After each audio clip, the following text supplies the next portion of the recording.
we are attempting to determine suitability for parole. So Mr. Sirhan, when we talk about the crime, we are not, again, retrying the case. What we're trying to do is looking into things that would give us some indication as to your suitability for parole. So we're exploring areas like your insight into crime, if you choose to answer questions that we may pose to you. You're taking responsibility for what we have read into the record. And keep in mind, we are compelled, we're required to go along with what the court found is true and accurate.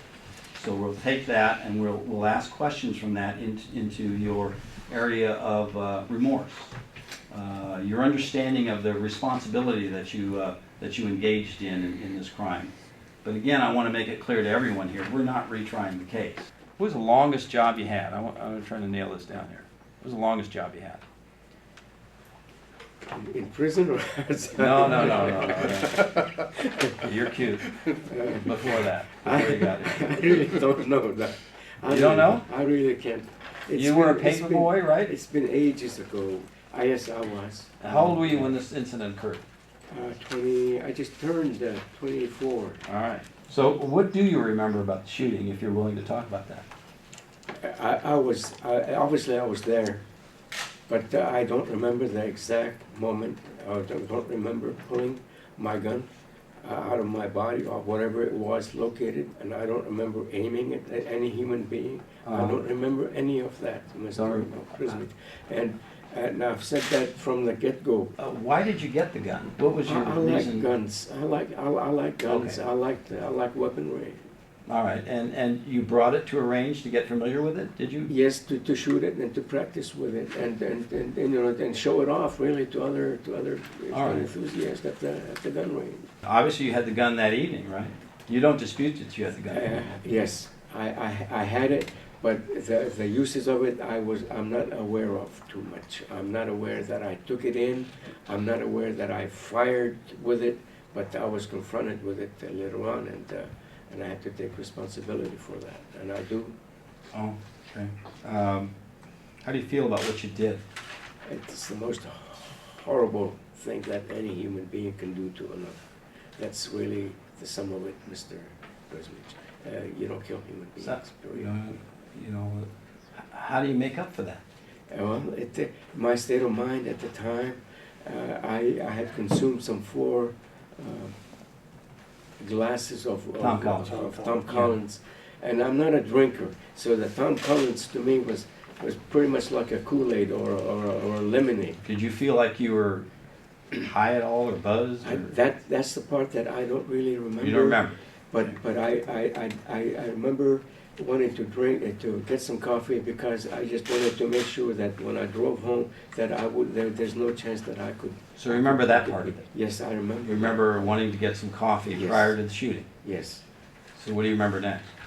I remember being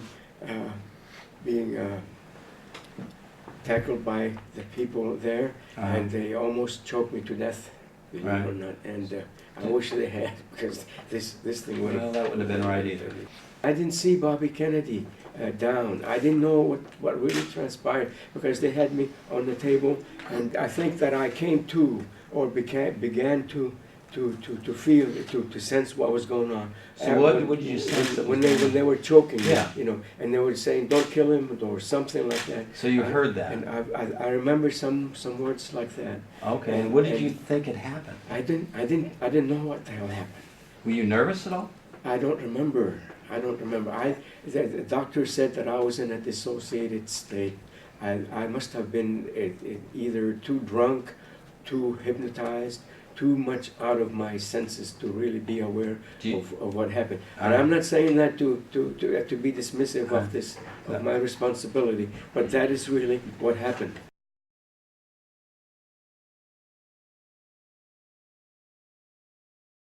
This girl came running down the stairs in the back, and said, "We've shot him, we've shot him." And I says, "Who did you shoot?" And she says, "We shot Senator Kennedy." She had on a white dress with polka dots. She was light-skinned, dark hair.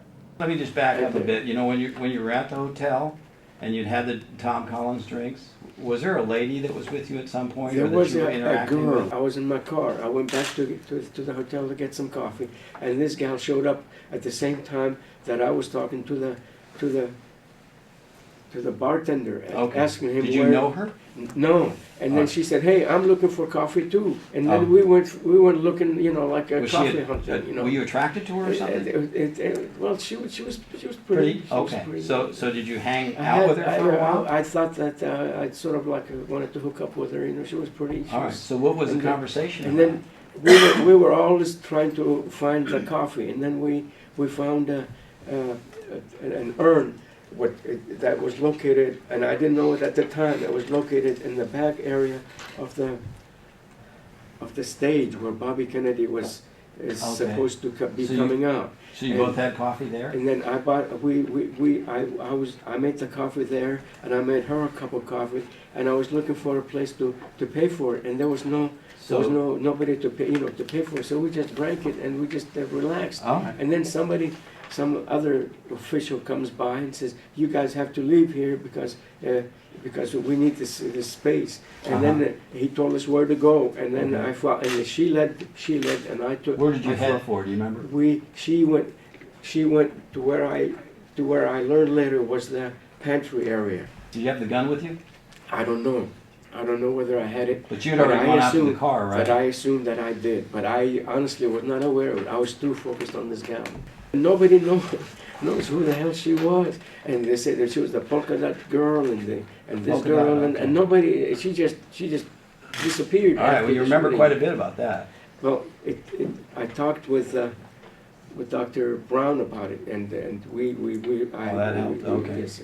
There were some letters or documents or notes that you had made that law enforcement got. Do you remember reading that in there? I was confronted with that, but I still don't. You don't remember that? That was remember doing before that. the shooting. That was before, yes, but I So, don't but you don't remember that. They were pretty telling, though, weren't they? They were telling, Yeah. and they were incriminating, and they were damning, and I wish to God I had my full senses at that time when they were written, because Did you believe you wrote them? No rational, no reasonable person would write that kind of a responsibility. Do you believe you wrote them?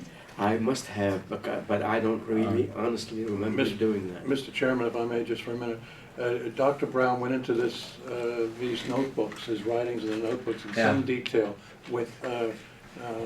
Sirhan under hypnosis.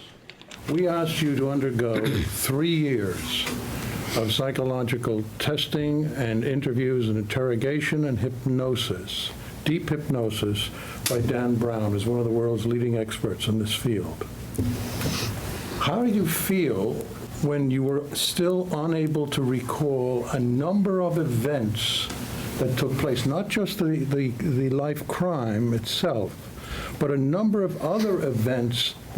There are gaps in your memory. How do you feel, or do you have any explanation in your own mind as to why, even under deep hypnosis, Dan Brown has advised us you couldn't get this memory recall from you? That's why I was so eager to have Dr. Brown, through your help, to undertake this hypnosis and these examinations of me and interviews, so that I can try to fill in these empty spots in my activities at the hotel and in the time period preceding the hotel. I understand that there were some horrible and very dangerous, if you will, activities or events that took place that I wasn't even aware of at the time that contributed to this crime.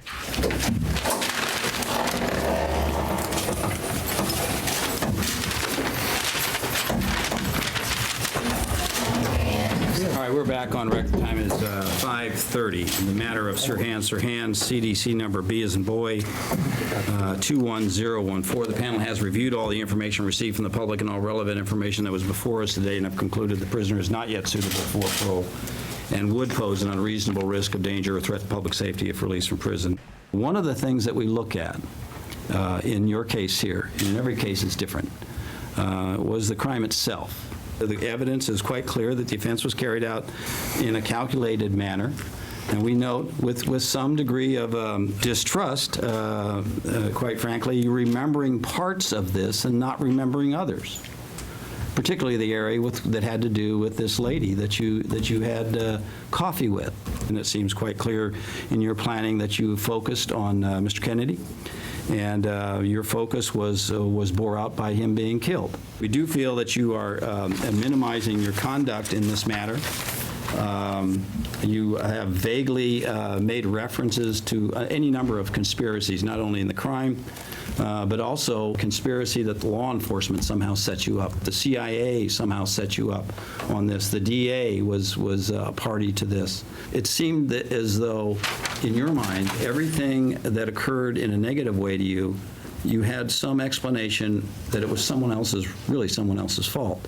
Most importantly, your lack of understanding of the impact of this crime was of great concern to us. You need to demonstrate that you're working on yourself in the area of self-help programming, in the area of anger management. Sir, I'm trying to give you, yeah, no, you're not. You're talking to your attorney and you're smiling. I'm listening to you. Okay. So it does indicate to us that you need more work. Even to one point making a comment that the Twin Towers, that the COs were alleging the Twin Towers might have been directed by you. That was a comment you made here today. Yes, they did, sir. Sir, you're not going to interrupt me again. That is an immature comment to make. In this hearing, interrupting me after I've told you time and time again not to is again demonstrating impulsivity, a lack of control for yourself. And I'm sorry you're apparently not seeing that. An individual who has a grasp and a grip on themselves on how to handle their anger issues does not act the way you do. Again, you do not take adequate responsibility for your crime. The magnitude of this crime, as I said, is one that a nation mourned over, that politicians from that point essentially forward handled the way they interact with the public in a much different way. And I didn't see where you had that understanding. That is pretty darn significant that you're looking quizzical, sir. And, I don't understand. And I didn't invite you to talk. So that is of great concern to us. I'm glad to see that you are now cooperating with Sykes. You're going to the counselors, talking to them. But there were years upon years of you not participating in any of that. So I'm hoping your attorney has helped you out on that, because I think these are all positive things.